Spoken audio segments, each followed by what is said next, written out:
This morning, as a result of recommendation, I think we all know that we've all been participating in the community consultations.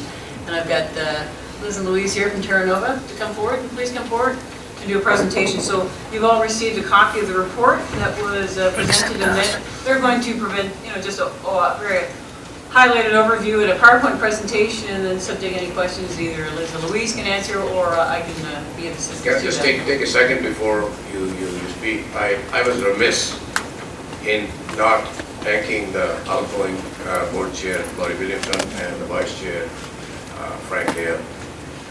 I really applaud their sense of service and so on for last year, and I thank you both. Good morning, Liz. Good morning, Louise. Thank you for coming today. And thank you for all the work on these consultations. I know they were short notice, and then we added one more to your workloads, but I appreciate it. I know a lot of effort's gone into it, so I'm looking forward to hearing your presentations and seeing your recommendations. Thank you. It's our pleasure. Okay, thank you. Thank you for having us here and involving us in this very important endeavor. There were three, for those of you, I think everyone probably knows, but just to be clear, there were three consultations at 3 different times in 3 different locations. And obviously, an effort was made in every case to publicize these sessions and to ensure that they were at a time and a location that people could actually attend. We'll get to that, to what happened there in just a moment. But the overall objective was really to give the public an opportunity to voice their opinions. Attendance was lower than we might have liked, that anyone might have liked. We had 40 to 50 at the first 2 meetings, 20 roughly at the third, including representatives of special interest groups. And the special interest groups came from both the policing side and the public side.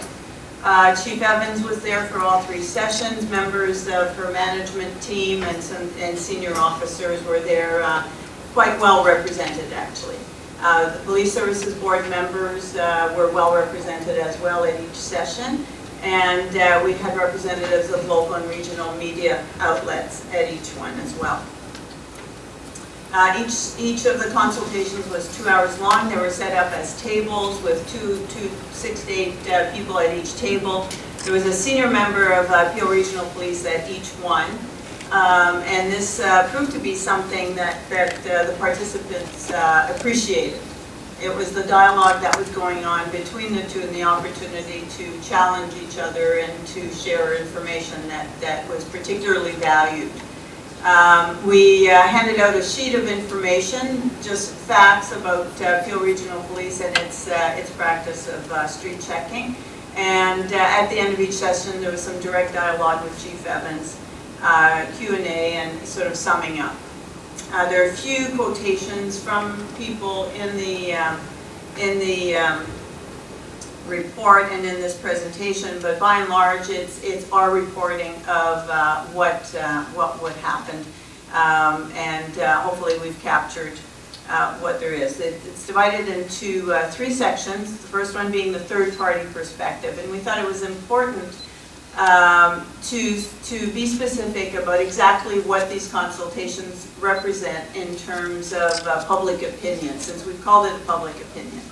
Then the specific street check issues that were isolated and what some of the suggestions were, and there was an effort made in all 3 consultations to make it a productive event, to make it so that people had an opportunity to suggest improvements and suggest amendments, as opposed to just sort of rehashing a lot of the things that had already been said about street checks. And then we've included a section called the more fundamental issue, and we'll get to that. So the third-party perspective really talks to the limitations of this report as a guide to decision-making about the future of street checks. Not necessarily as they are now, but the future of them.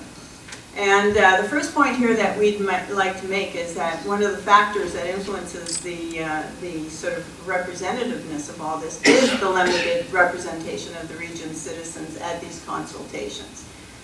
which makes it impossible really to determine the extent to which the views that were expressed there are truly representative of the region's population at large. If we'd had 200 people, we might still be saying a bit of that, but 200 is certainly better than 20, the 20 that we had at the third session, for example, and the total of only 100 and something across the 3 sessions. So the first factor there is that the attendance was low. Discussions, and this is not meant as a put down in any way, but discussions were dominated by a core group of very vocal and adamant people who want to see street checks banned. And we did have some people there who, when they came in, said they were there to support street checks, but because they weren't as animated and as organized about it, they tended to be drowned out a bit. So we didn't hear as much from them as we might have liked to, and there were the group that, and unfortunately there were people who kept repeating in all 3 sessions. So it wasn't, even though we had 40 to 60 and then 20, a lot of that, it doesn't add up because there's duplication.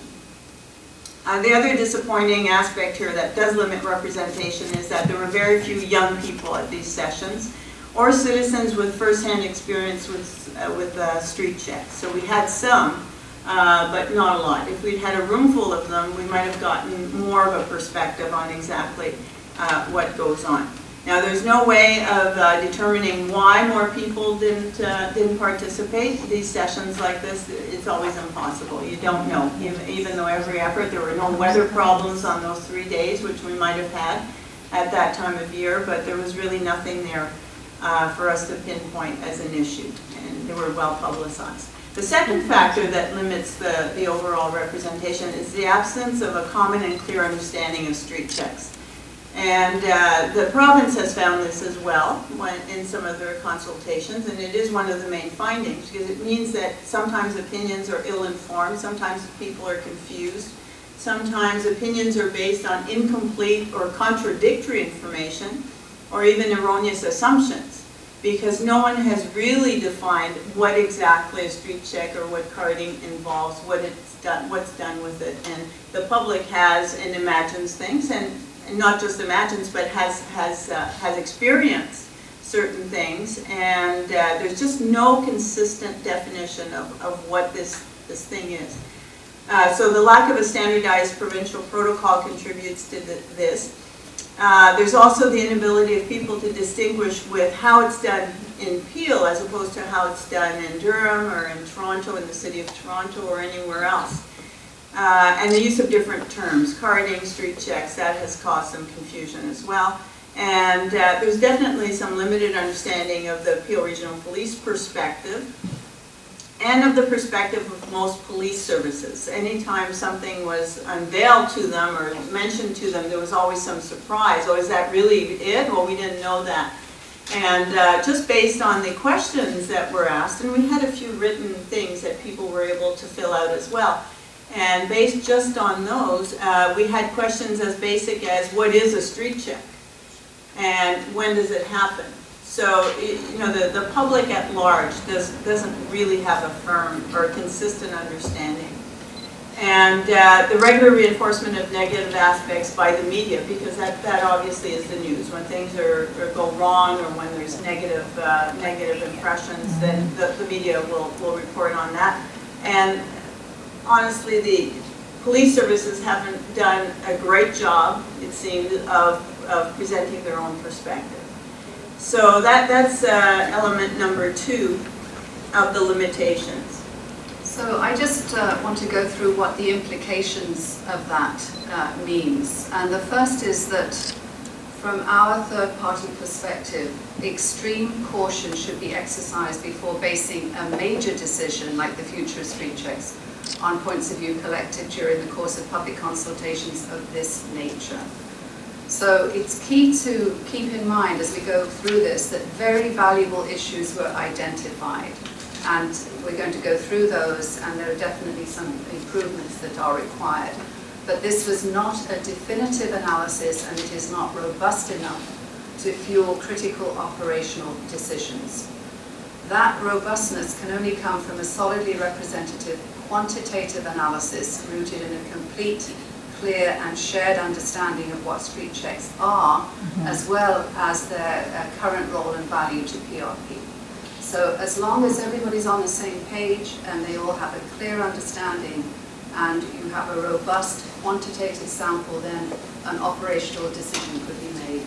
But basing it on these consultations alone, we would caution you against doing that. What I'm going to do now is take you through the important issues that were raised and going through, summarizing them. Obviously, they're in much greater detail in the report. So this is addressing and alleviating specific concerns. Certain refinements should definitely be considered, but few believe an outright ban is necessary. So some of the issues raised. One is to ensure that the criteria for initiating a street check are tightly focused. Right now there's a sense that it's too broad and somewhat arbitrary and even random. So they need to be more tightly focused. The interaction protocol should be reviewed and enhanced so that everybody is very clear about what is allowed and what isn't. Make it clear to citizens what their rights are. There was a lot of discussion about, is this contravening my rights? Is it, do I have to be part of it? So there's a lot of misunderstanding there. Establish clear guidelines for the gathering and retention of information. That was another very hot topic. How long is it kept? Is it public? Do I have access to it? Who gets to see it, etc. And build a strong set of oversight practices. We know that there are these in place. They just need to be monitored and strengthened on an ongoing basis. The second major issue is more clearly and publicly explain PRP's motivations for continuing street checks and provide sound evidence of their effectiveness. Lots of questions were raised during these sessions on why are people so adamant about it. And as Louise said, it's, despite efforts that we know have been made, the understanding of the public isn't clear enough yet. So it's in the absence of clear evidence, the value is easy to question and difficult to defend. It's important to work towards developing statistical and empirical evidence that street checks work, and also communicate the human side of each story. So it can't, unfortunately, just be gut feeling. The public demands more clear evidence of their effectiveness. Information needs to be clear, easily available, and regularly updated. And then also to continue the street check dialogue and involve youth more actively. There were some very, very good suggestions from those who attended about how to involve youth. Participants expressed a desire for more of the unique dialogue-based working sessions. Here's a quote. Tonight we had a good chance to have conversations between police and the community. I'm still not sure about street checks, but it was good for the police to share their views and to hear from us. So a similar working session with just youth was proposed by many people. So I'll just turn it back to Louise to go through the more fundamental issue. I felt it was important to also highlight what we felt was a more fundamental issue, and that actually emerged from the conversations and so on. The need, and it was really the need to continually nurture strong, trusting relationships. It sounds like motherhood. It sounds like, of course, we try to do that. But there are some of these issues that really go back, sort of stem from this. And you might even conclude that street checks are not the core problem. And many opponents admit that opposition is rooted in the deeper issue of perceived racial bias and the mistrust that this generates. And of course there was a lot of talk about that, and that's all factored into the rest of the report as well. But this quote sort of captures that. Someone said it's about the relationship between police and young people, not about street checks. So it's a little deeper issue.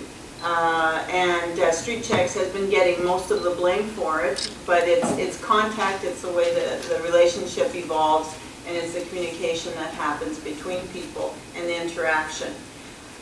Those most opposed were the first to equate the issues with the absence of trusting relationships and what they perceived to be pervasive racism in society and racial bias within Peel Regional Police. And this was, we felt that we had images that some people worked with, and we felt that this captured that feeling quite well. Someone chose these two images, the cat looking at the fish bowl and the boxing gloves, and said, I worry these young men in the community will go from image A, the cat and the fish, to image N, the boxing gloves. Right now they feel targeted and vulnerable, but that will change to resentment and anger and confrontation. The implication being if the relationship and the trusting relationship doesn't evolve. And so that obviously has to be of some concern. Those with more moderate opinions in the sessions expressed support and gratitude to Peel Regional Police, consistent with the support expressed by 80% plus in the most recent random survey of 1,200 citizens conducted by Forum Research in 2013. And I think having been involved with those surveys over the years, it always has been very consistent, that 80% support. People feeling that generally that there's fairness, that there could be possibly more fairness, more effort, but that the support overall for Peel Regional Police has always been very high. And I think you stated that yourself, that it is considered one of the best in the country. So it's a little hard sometimes to sort of relate that high level of support in the population at large in a reliable quantitative survey to calls of total mistrust. So in some instances perhaps it happens, but there is definitely that underlying foundation that needs to be built on. Neither banning nor refining street checks is likely to produce significantly better relationships with affected citizens. The deeper issue of trust needs to be tackled even more aggressively. So building trust in the affected communities will require the continued and increasingly more visible and public commitment to the equitable treatment of all citizens. And I think we heard that even from those who weren't opposed to street checks. That always has to be at the core of what a police service does, that equitable treatment of everyone. And this quote with this selection of this image with the hands, the more trust we build, the better the community will be. So three things that can be, that were suggested in these consultations in order to build this trust. One was to demonstrate and be open about how any form of racial bias or prejudice is not tolerated at this police service. And a very public commitment and sort of to that. Ensure that all personnel know how to avoid both overt and unintentional bias and are sensitized to its impact. One of the suggestions was for peer-to-peer mentoring. Visible personnel who are from some of the affected communities, helping other officers understand the cultural differences and the sense of bias that can come through in some of the interaction. And enlisting the help of citizens in the recruitment of more officers from affected communities. And that has come up many times over the years. And in many ways what was being said is that it's the responsibility of the community just as much as it is of Peel Regional Police to get people to join and to apply. Can I ask you a question? Yes. If you mind? Thank you very much. About 5-10 minutes ago, I think one of your key points was that because of the sample size and whatever, we should not make any significant decisions or recommendation. Is this in the same line? You're saying banning or not finding street checks will produce significantly better relationship. That's the conclusion you're reaching. But I understood that your previous point was you can't reach any conclusion. So help me understand this. I think it has to do with it's the overt decision making. The yes, no, ban it, don't ban it, is where it becomes very contentious in terms of reliability. But when you have public consultations of this nature, or when you're only involving certain groups of people from the population, then you can get some good direction on some of the specific issues. But you can't, it's harder to, it's like saying in Canada, we don't need an election, we'll just, we've heard from a few people, so now we're going to choose this Prime Minister. It doesn't represent the entire community, but it does provide good direction for improvements and and things, but not for that big yes/no decision. Thank you.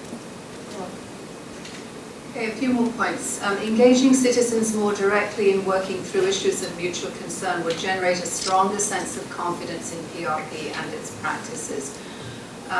So we know that there's a lot of efforts with various community groups and community sectors. What was suggested is that individuals need an opportunity to dialogue and debate issues more. So one suggestion was get small groups of people together for informal, intimate get-togethers with police officers in homes, in coffee shops, in malls, in libraries, and places of worship, in community centres. Give them specific issues to address and resolve. So rather than just it being open and how do you feel about things, it's let's tackle this decision and let's work it out together.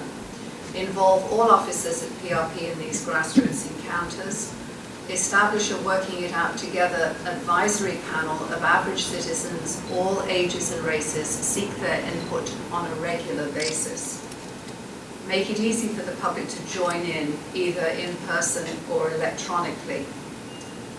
And in particular, youth need to be involved more. The youth in particular need a place at the table and a stronger voice. And of course, this was open to youth, and getting youth, we know from other work we do, it's always very difficult to get youth involved.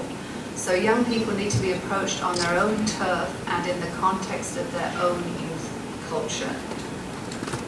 Expand, one suggestion, expand in-school programs to specifically engage young people in two-way dialogue about their relationship with police, how to communicate, what to expect from interaction on the streets, rights and responsibilities, etc. Engage them in debating community issues and problem solving.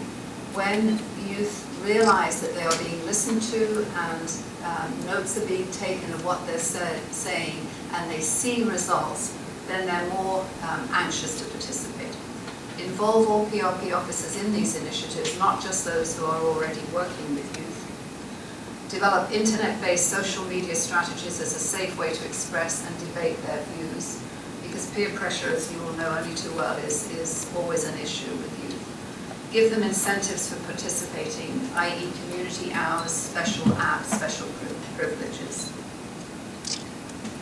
Ongoing communication needs to be an essential component of any trust-building strategy. And we know there are some good initiatives already in place.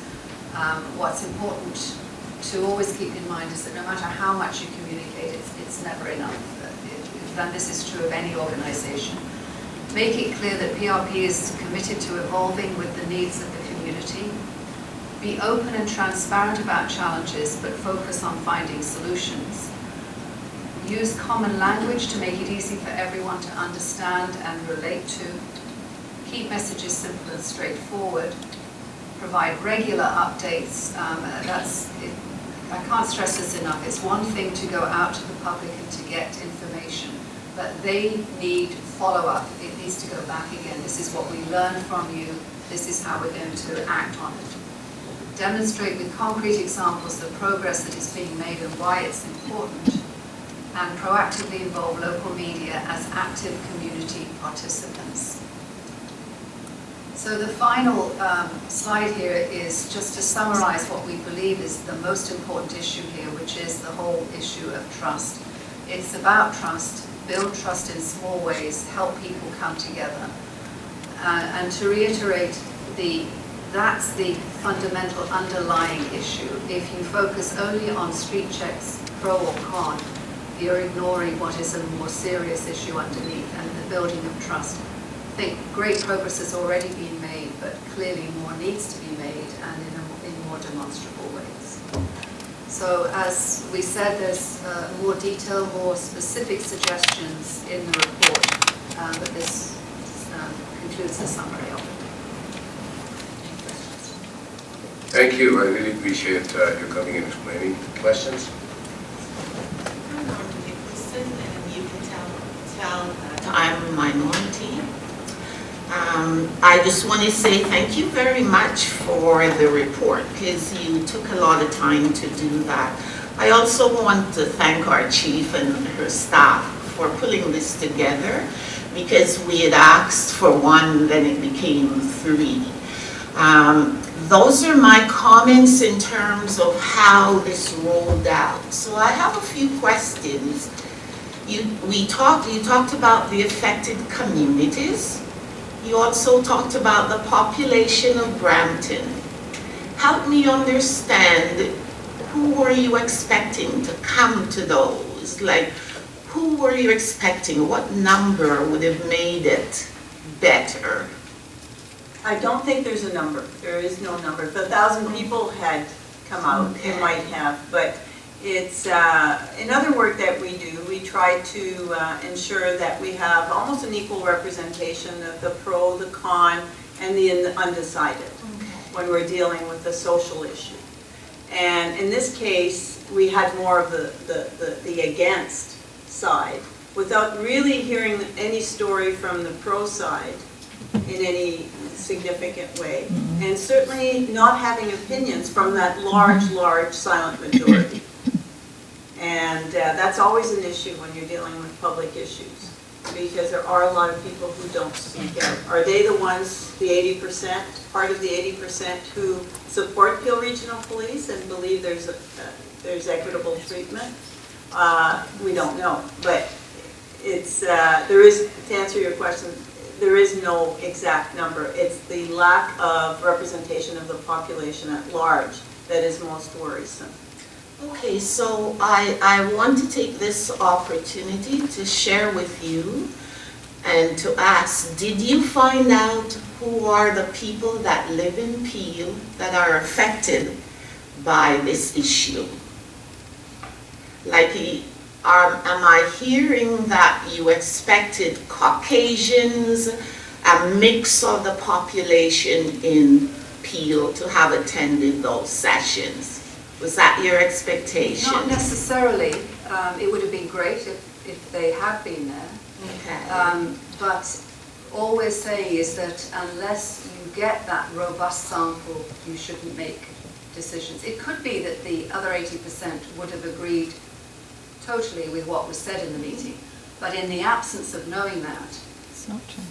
you should not. You should be cautious about making your. Well, I support that we can't draw any conclusion from the small sample. But what I would like you to know, if you don't already know, that it is an issue that's affecting racialized population. It is an issue where in Brampton there are many black folks, and I just want to divide them into 3 groups. They may not really fall into that group, but just to make it easier to understand. So you look at 100% of racialized folks that live in Brampton, most of them are Jamaicans in Brampton. Mississauga, it's a bit different, and we did have a session in Mississauga. So if we do a rough 1/3, 1/3, 1/3, 1/3 of the racialized population, very highly educated business people, they're not going to show up. Okay. The other 1/3 are like middle income people. They have shift work, they're nurses, they have children to look after. This was held in a school night. Parents are home with their kids. So that's just a little bit of a sampling. So let's look at the other 1/3. They live in poverty. Some of those came out.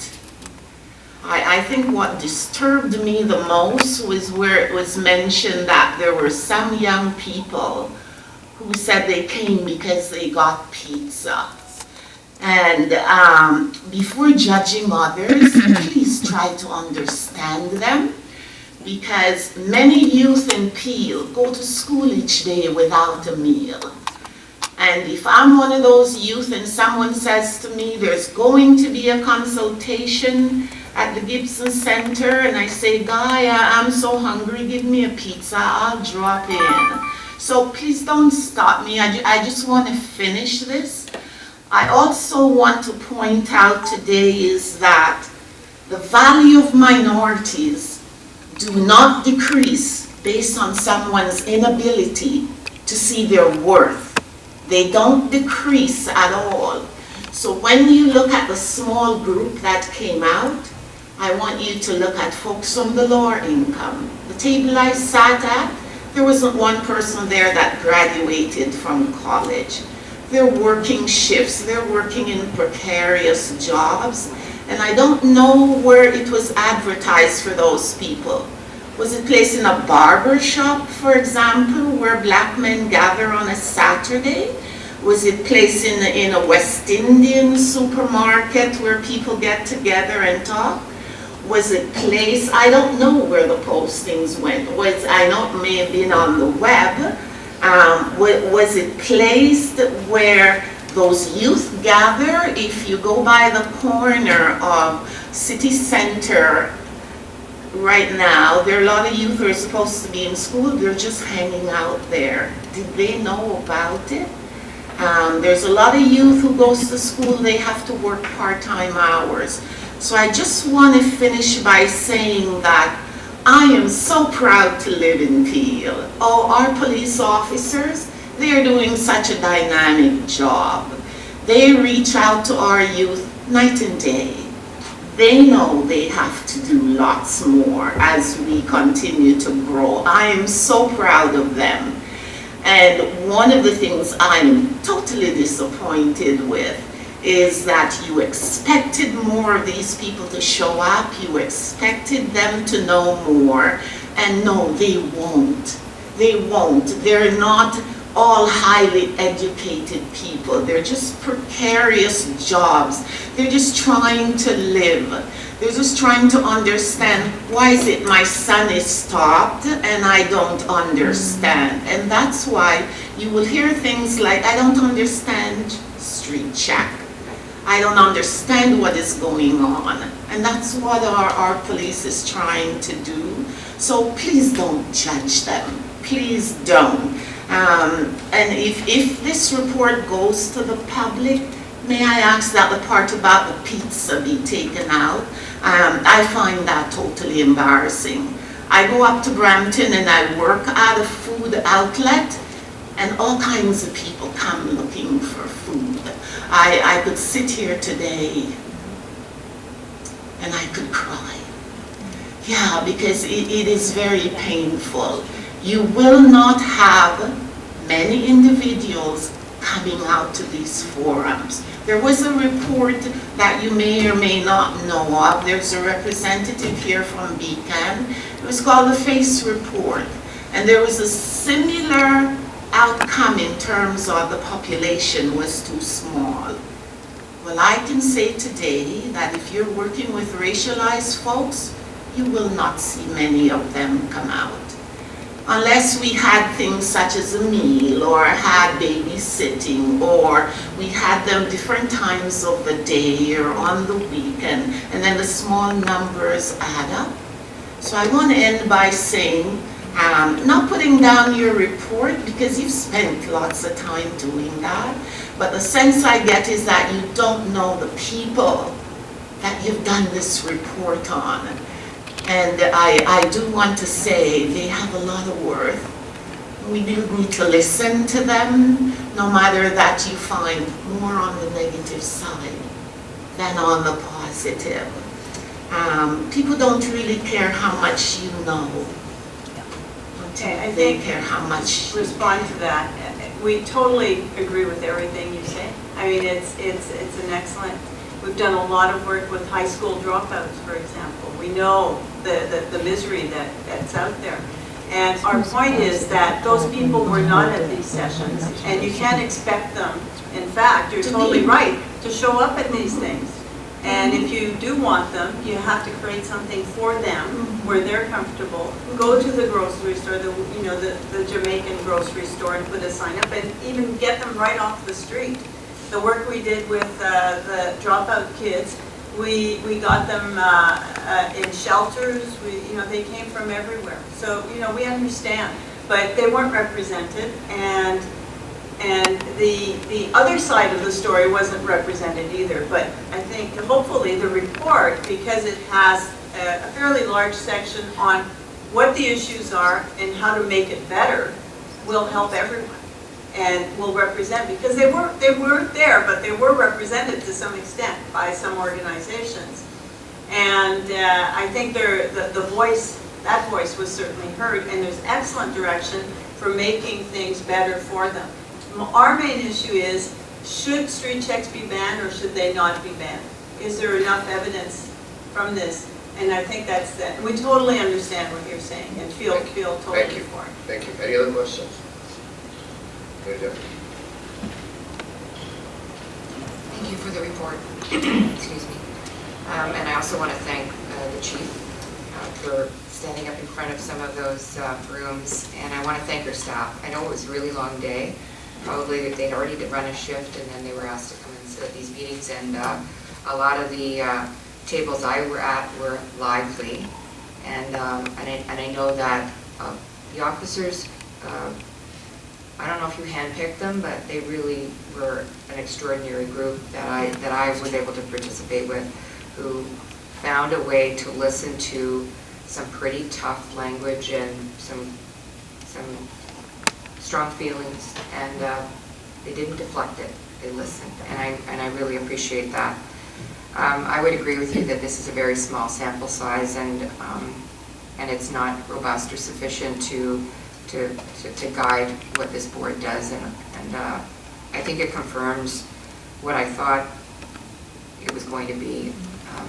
The consultations weren't ideal. I remember the first one with the minister, and people were polarized. People were really struggling. They were brave enough to come out to a meeting, and I appreciate that. It's really hard to tell people in positions of power that you're doing the job in a way that they're not happy with, and we don't trust you. And I think that was a really strong message. I think it changed over the course of the consultation period, but certainly I don't think it's just the relationship between the police and young people. I think it's the relationship between the police and the residents of Brampton. It wasn't just young people. And I think the vocal people I heard, when I think of two examples. I sat at a table with a young man, and anybody younger than me is younger, and he was a teacher. He'd been stopped 3 times. He'd been stopped in front of his home, in front of his children. He'd been stopped in his truck when he was eating lunch in the parking lot of the school he taught at. This man struggled with his emotions when he told a story about how embarrassed he was, how ashamed he was, and how he had to carry a letter around with him demonstrating he had been investigated and there was nothing wrong. What was his crime? He was black. And he really struggled with how he could frame this event to his children without them feeling angry and targeted. And I think of the young mother, I think we heard at Chris Gibson, who said, how do I get my children to be respectful to the police force when they're being stopped regularly? I'm afraid for them. And how does she navigate being a parent, having them have respect for law the authorities, and yet stand up for their rights? So I mean, it's a really difficult balance. I would agree with you, this isn't robust, it isn't sufficient in nature, but to be honest, it really confirms what I believe is a challenge for us. I think a lot of young people didn't attend because they've lost faith in the system. And I think, when we say there's an absence or lack of knowledge, I would agree. And I think that how we apply law enforcement is something that I think we've heard it's not consistent. And I think that's the issue. It's a fairness factor. I guess there was language in the executive summary that I found bothered me. I found it kind of offensive. Not kind of, it was offensive. And I just felt it was supporting the status quo, and I think this board worked really hard and has really been challenged to try and find the right path forward. I don't want the status quo. It's not good enough. I want to do things differently, and I want to reflect what I'm hearing from the residents. And as a civilian oversight board, it's our responsibility to hear tough information from our residents and try and find a way forward to protect everybody in Peel. So I appreciate that you managed some very difficult consultations and very difficult, vocal, passionate individuals, but I sure appreciate the fact that many different people came out and said things that were embarrassing for them to talk to us about, but they really wore their heart on their sleeve, and I believe that they want this to be a better system going forward. So thank you for the work that you did. I think, to be honest, this is just the beginning. Thank you. Thank you. Thank you, Chair. Any other questions? A couple of points we can make before. One is you were talking about representation. Once we understand that this issue affects disproportionately one community that composes 10% of the population, it doesn't affect to the same degree white or brown people. It affects black community and black male. So if we try to look at the data on the total population, the problem will be dwarfed because it's really focused on the black community. You did a very good job in capturing, but I don't think it was comprehensive. There's a lot of comments that were made that I think are missed and not represented here. I would be happy to send these things to you one way or another and for your consideration. Second point I want to make is all this process, besides Mayor Jeffrey, Mayor Crombie was the one who had the motion passed and who also was very, very passionate about having these consultation sessions, and unfortunately she's not here. So would you be willing at some time in the future to come back? And it will be, I think, only fair for our colleague. We work as a team in the board, and since she was the prime mover behind this initiative, I think it's appropriate that we give her an opportunity to listen in, because you got a story to tell. So with that, and I'll talk to the chief how we move forward on this, and we'll work together and see if we can create some sort of a forum for discussion. Are we okay? Absolutely. Thank you very much for coming. I really appreciate it. Thank you. Need a mover and a seconder for accepting the support. With the changes. Thank you very much. Thank you, Here's Mr. my Chair. comments. Thank you, Liz. Thank you, Louise. And say, I really appreciate all the work you've done. To say, and just on behalf of Peel Police, and say, I know that Mayor Jeffrey, you commented the officers were handpicked. We actually selected. We sat down and we selected the commanders of the divisions. So each of the divisions were there, and the staff superintendents were there. Often we had to send some of my commanders home because there was too many of us, and I didn't want to overrule the crowd there. I know that my executive and I have talked a lot, and we've got a meeting with an offsite meeting on Tuesday, and this will be a topic of discussion again for my command team. Liz and Louise actually came out in December, and we had meetings with our command team at that time just to talk about it. So there was still lots of work to be done, and I know that this was a small sample size, but I have been meeting, and I continue to meet with different community groups and the school boards. Because I know it's all about trust and respect, and how do we build that? And I know, and it's not just Peel; it's policing in general is coming under scrutiny a lot more than it should. Or sorry, probably more than it should. It's coming out now. It's finally coming out that we need to work harder to demonstrate to the young officers on the street who do a very tough job, but they have to be very respectful of all community members. So I know our work is just starting. So I'm going to say. I have an offsite on Tuesday with the board, and I know this will be one of the topics we will be talking about. Thank you. Chief, I also want to thank you and your staff for being there, and I think all of you were there at some of the sessions, some of the session, and I was really puzzled at the beginning, but I appreciate that you coming to, I think you came to all of them, right? Two of them are to get the majority of it. So thank you very much for doing this thing, and I think we're going to use whatever we can to move forward and collectively, collaboratively, to figure out what is the best for you.